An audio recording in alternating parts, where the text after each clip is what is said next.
É uma alegria muito grande repartir a palavra de Deus com vocês a cada domingo. Eu me lembro que cheguei em São Paulo para estudar na Faculdade Teológica Batista de São Paulo, para fazer o seminário, em 1981. Muitos de vocês provavelmente nem nascidos estavam.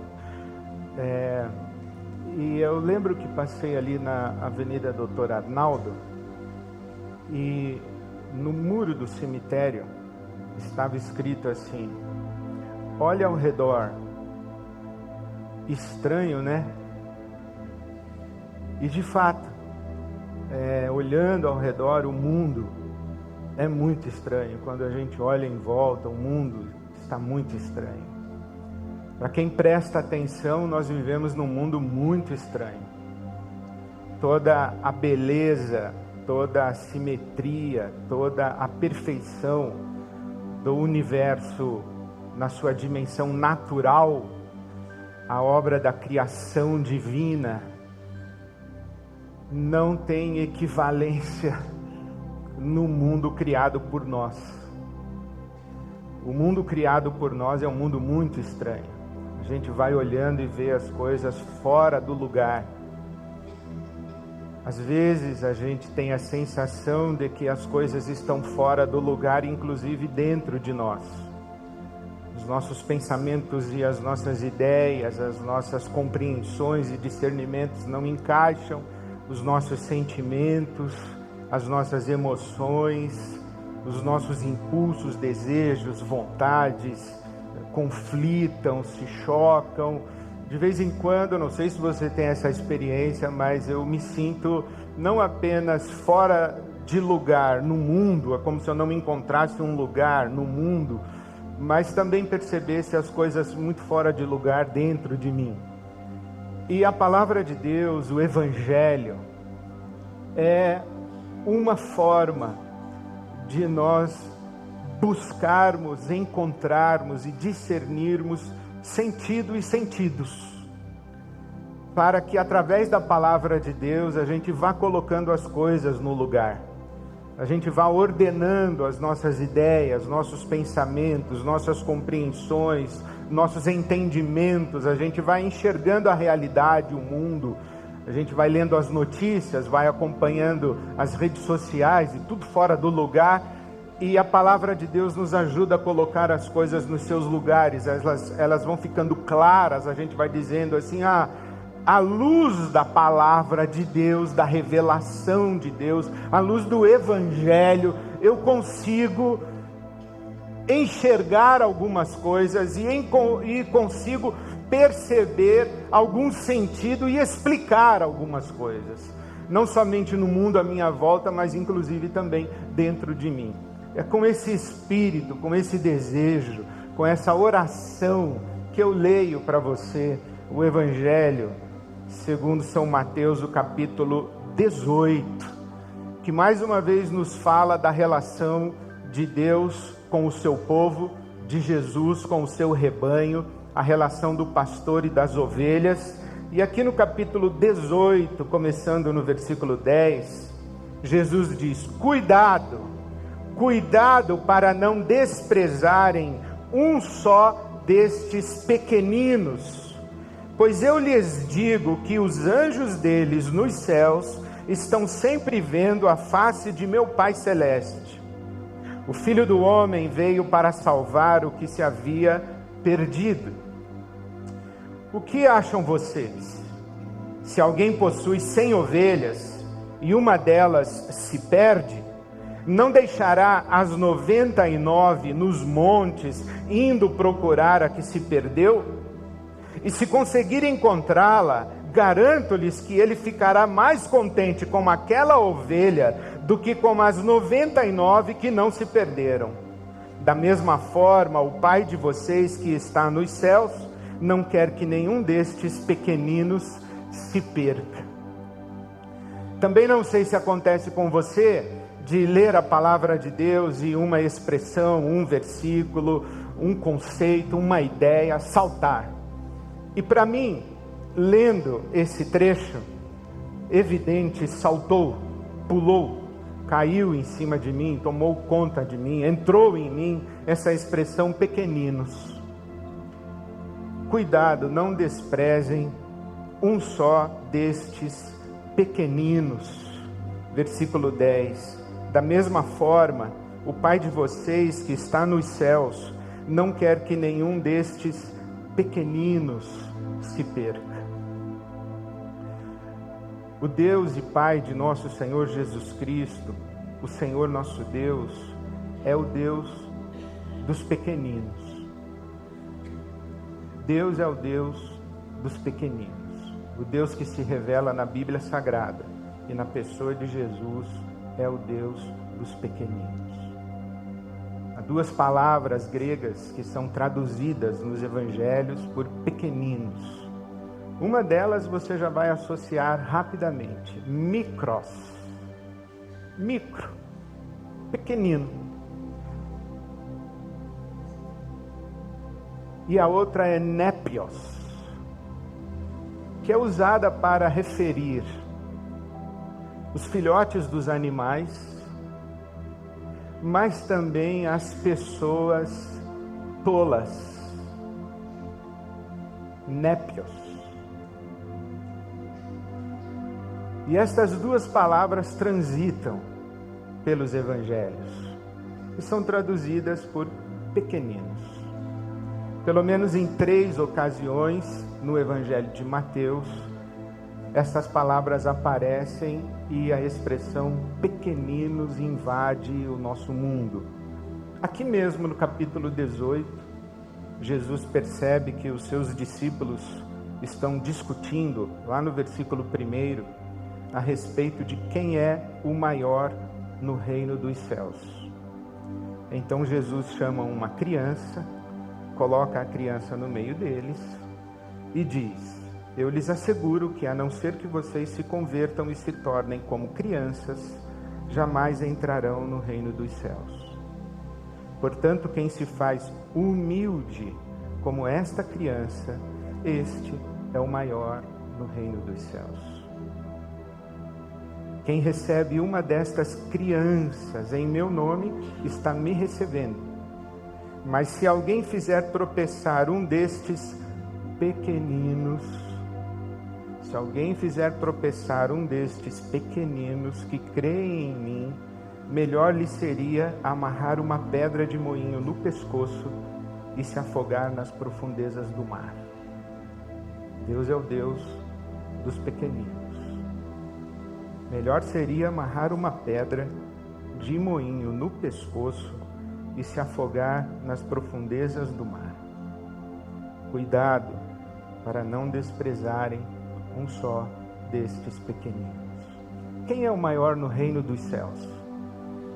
Os discípulos pensam como nós. Quem é o maior, quem é o mais importante, quem é o mais poderoso, quem terá mais privilégios, quem estará acima na hierarquia. E Jesus pensa na proporção inversa. O maior é aquele que aos nossos olhos é o menor.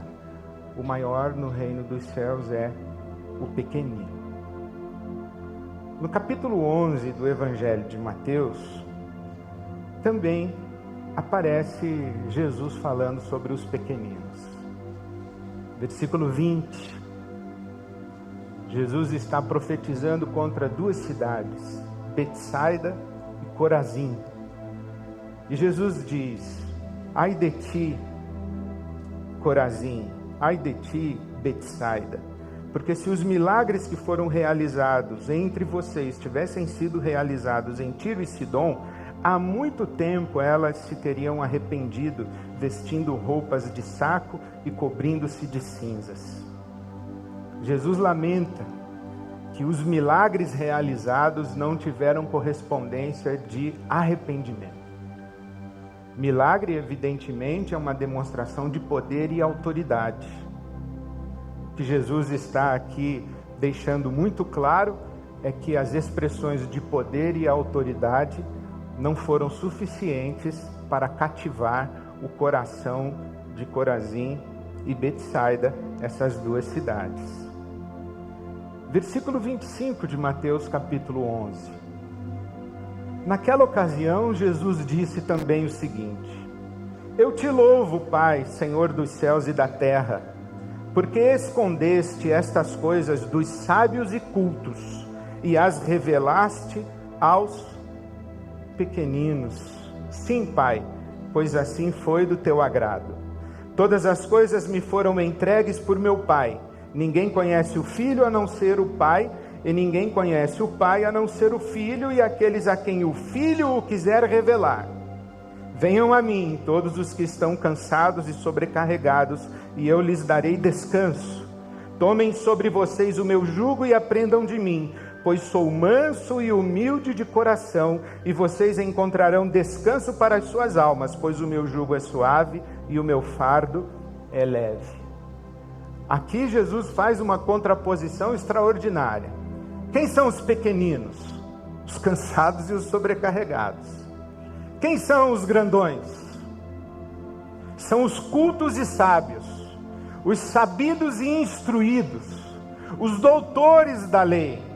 Naquele tempo, os doutores da lei faziam parte do grupo dos fariseus, a seita judaica mais zelosa da lei e mais atenta aos detalhes da lei.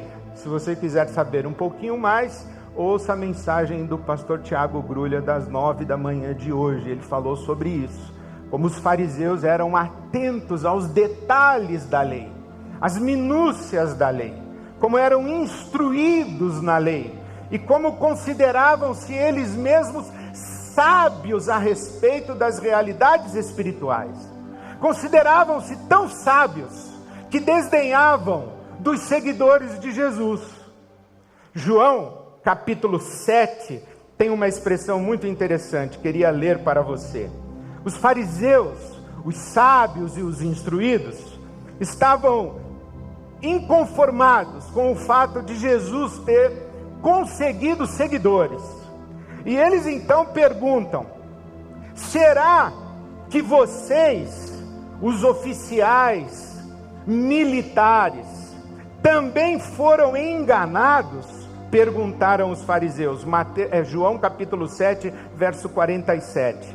Por acaso alguém das autoridades, alguém entre os poderosos, alguém entre os governantes, alguém entre os fariseus, alguém entre os doutores da lei, por acaso alguém das autoridades ou dos fariseus creu em Jesus? Claro que não, mas essa ralé está na Bíblia, João 7, 49, mas essa ralé que nada entende da lei é maldita, porque acreditou e começou a seguir a Jesus. Então vem Jesus no capítulo 11 de Mateus e diz: eu te louvo, Pai, eu te louvo, porque as realidades espirituais, o reino de Deus, as boas notícias do Evangelho, as boas notícias do Evangelho do reino de Deus foram reveladas não às autoridades, aos poderosos, aos doutores da lei, aos instruídos e aos sábios, mas aos pequeninos, a ralé, ao povão. Paulo apóstolo vai dizer a mesma coisa na sua primeira carta aos Coríntios, o capítulo 1, o versículo 26.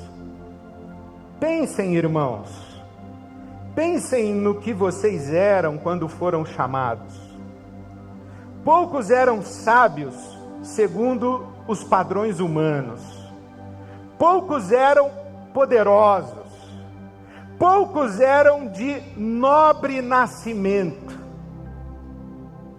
não era de família tradicional, não tinha sobrenome, não impressionava na origem, mas Deus escolheu o que para o mundo é loucura, para envergonhar os sábios, e escolheu o que para o mundo é fraqueza, para envergonhar o que é forte. Ele escolheu o que para o mundo é insignificante, desprezado e o que nada é, para reduzir a nada o que é, a fim de que ninguém se vanglorie diante dele. É, porém, por iniciativa dele, o Pai, que vocês estão em Cristo Jesus, o qual se tornou sabedoria de Deus para nós, isto é, justiça, santidade e redenção, para que, como está escrito, quem se gloriar, glorie-se no Senhor. Eu mesmo, irmãos, disse o apóstolo Paulo, quando estive entre vocês, não foi com um discurso eloquente, nem com muita sabedoria para lhes proclamar o mistério de Deus, pois decidir nada saber entre vocês a não ser Jesus Cristo e este crucificado. Olha que impressionante, não é? Paulo poderia ter chegado falando do Jesus Cristo ressuscitado. O que a Bíblia diz a respeito do Senhor nosso Deus é que Ele, na pessoa do Filho, sendo o Filho igual a Deus, não teve como um privilégio ao qual deveria apegar-se, mas esvaziou-se a si mesmo.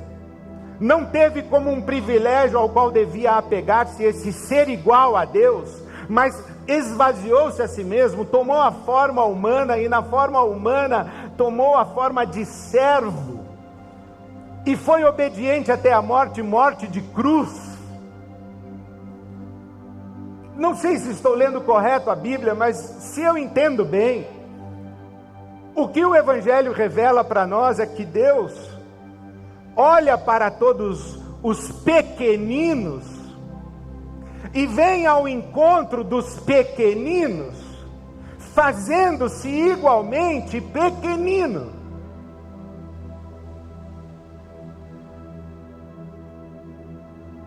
Quando Jesus entra em cena na Galileia, e todos esperavam o Messias, Tiago e João e Pedro correm para anunciar, dizendo: encontramos o Messias. E Natanael diz: de onde ele vem? De Nazaré. Ah, de Nazaré? Pode vir alguma coisa boa de Nazaré? Como se Natanael dissesse: esperávamos que viesse de entre os sacerdotes, esperávamos que viesse de Jerusalém, esperávamos que nascesse no templo em Jerusalém, esperávamos que fosse de linhagem nobre, mas de Nazaré? Isaías, no capítulo 53 da sua profecia, fala de Jesus como o Cordeiro, o servo sofredor. E no versículo 2 diz o seguinte, que Jesus não tinha majestade, não tinha beleza e não tinha na sua aparência nada que causasse impressão, nada que impressionasse. Quando Jesus está dizendo aos fariseus e doutores da lei: cuidado, não desprezem nenhum destes pequeninos, não desprezem os micros, não desprezem os népios.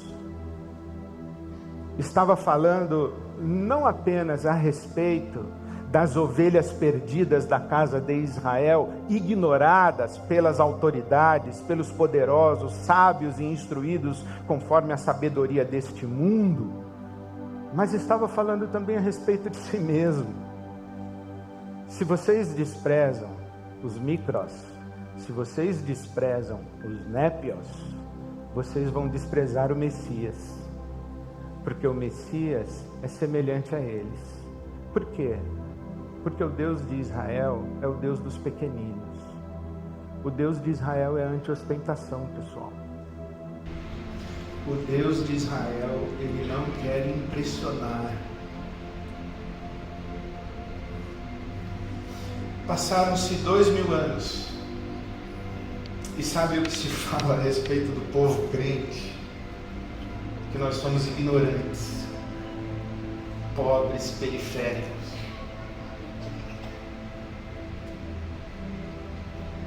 A igreja que mais cresce no Brasil, qual é? Evangélica. Que é hegemonicamente preta, pobre, periférica, pentecostal e feminina. Mas é ela que está virando o Brasil de cabeça para baixo. É ela que está fazendo com que todos os preconceitos sejam verificados e que está expondo os sábios, os entendidos e os instruídos à vergonha.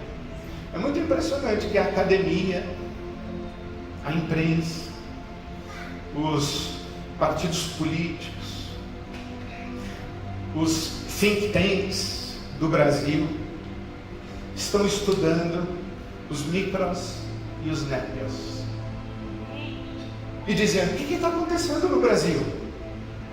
Que os desprezados, os ignorantes, os pobres, periféricos e pretos estão mudando a face da nossa sociedade, estão afetando a cultura do nosso país. Quem é essa gente? Ouça Jesus, não despreze os pequeninos. Deus é o Deus dos pequeninos. No dia do juízo final, Mateus capítulo 25, julgamento das nações, Jesus diz que Deus vai separar as ovelhas dos bodes e vai dizer: venham vocês, benditos do meu Pai, porque vocês me serviram. E os benditos de Deus, o nosso Pai, dirão: quando foi que nós te servimos? E Jesus responde: eu estive nu, eu estive com fome, eu estive com sede, eu estive preso, eu estive enfermo e você me serviu. Porque quando você fez a um destes pequeninos, você fez a mim. E vocês podem ir embora, porque não fizemos nada, nós te servimos muito. E Jesus diz: nada disso, vocês cantaram muito,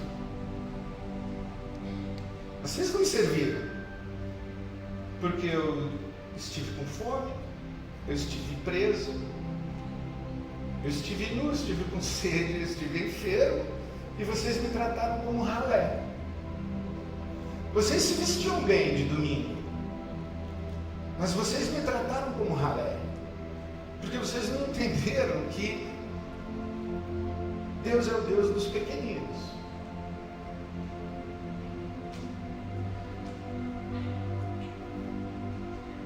Agora, o pequenino não é um oposto de sábio instruído conforme a sabedoria do mundo. Agora, o pequenino não é um oposto e um contraponto à autoridade poderosa na figura de uma criança ingênua. Agora, o pequenino é identificado com aqueles que estão fora do jogo. Fora de que jogo? Esse jogo aí que o pessoal dá nome de mercado.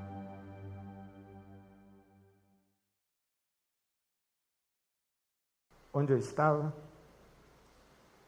pequenino não é oposto de poderoso, autoridade. O pequenino não é oposto de sábio e culto. Agora, em Mateus 25, o pequenino tem fome, tem sede, é presidiário, está nu, está doente.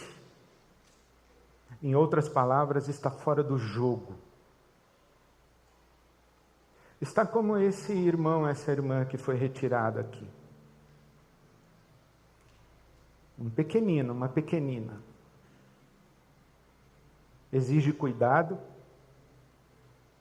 exige mudança de agenda, Os cuidadores não estão mais entre nós. Foram surpreendidos pela necessidade de cuidar. Saíram. Sua agenda foi mexida. Os pequeninos nos obrigam a mudar o nosso caminho. É neles que Jesus está. E somos interpelados pela palavra de Deus, e ela nos chega dizendo: ninguém entre vocês sinta-se diminuído, desprezado e insignificante, porque ainda que seja um só, o bom pastor deixa as 99 ovelhas e vai em busca de uma perdida. Eu sei que há entre nós muitos irmãos e irmãs que lá fora, e infelizmente não poucas vezes aqui dentro, sofrem preconceito, se não explícita e diretamente, na palavra, no olhar, nas entrelinhas, pela sua aparência física, pela sua classe social, pela cor da sua pele, pela deficiência que manifestam. Mas no reino de Deus, ninguém é insignificante. Os olhos do preconceito são o pior espelho no qual nos contemplamos para derivarmos a nossa autoimagem. Os olhos do preconceito nos deformam. Mas os olhos de Deus são os verdadeiros olhos que nos informam quem nós somos. Somos filhos e filhas amados de Deus. Que ninguém se sinta insignificante. Mas há alguns outros entre nós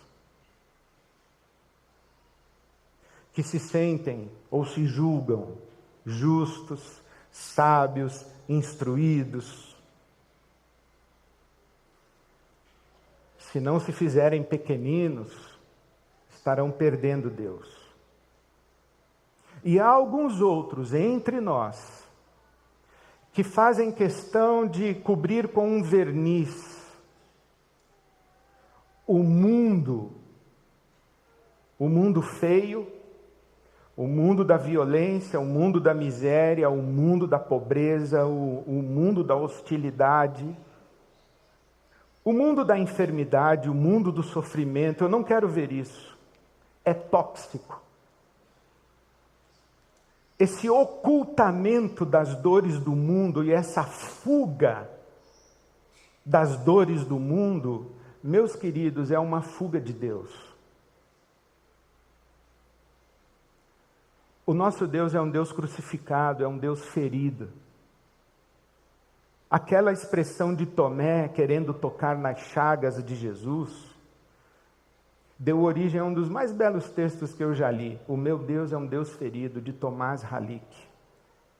Queremos tocar em Deus, toquemos nas chagas.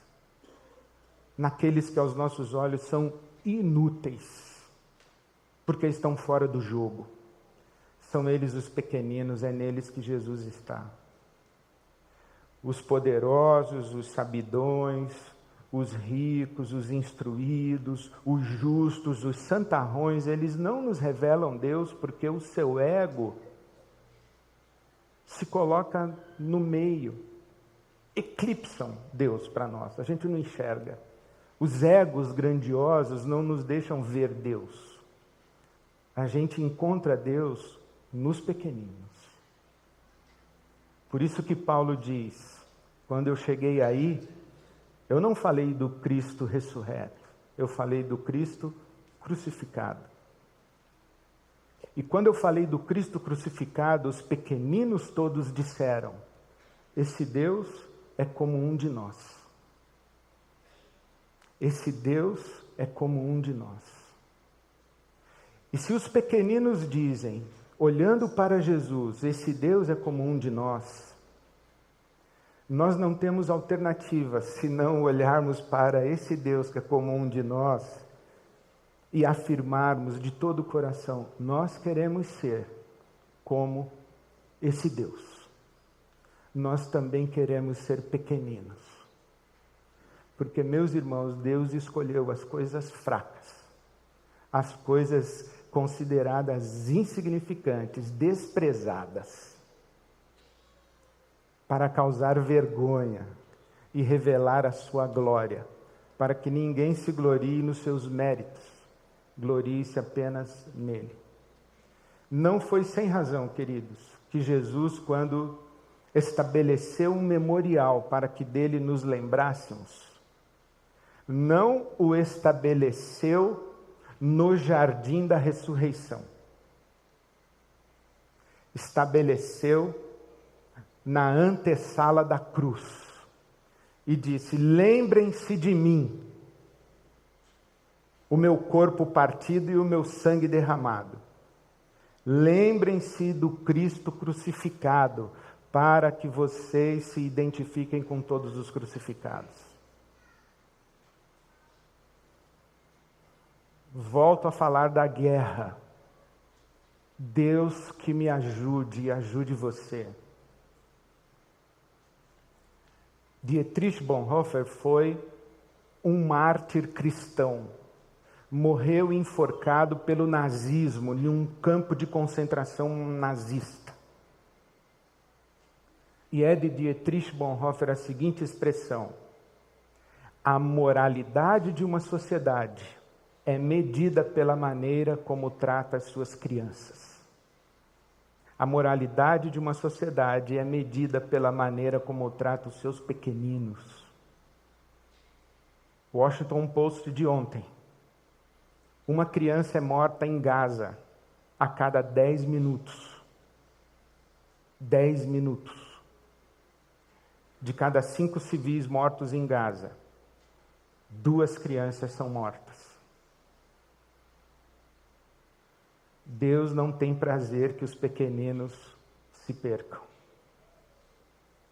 E nós prestamos atenção em Gaza, mas as nossas periferias matam crianças com bala perdida. Nós temos bala perdida que acha corpo de criança no Brasil. Deus não tem prazer na morte dos pequeninos. O evangelho dessa manhã, me perdoe, é uma convocação para que você preste atenção nos pequeninos, nos vulneráveis, nos que sofrem, nos que estão morrendo. Olhe para eles, porque a face de Jesus está ali, são eles que nos revelam Jesus. E se você diz assim: pastor, eu não quero, eu quero olhar para a beleza do mundo. Meu querido, minha querida, você está deixando de olhar para o lugar privilegiado da manifestação e da revelação de Deus.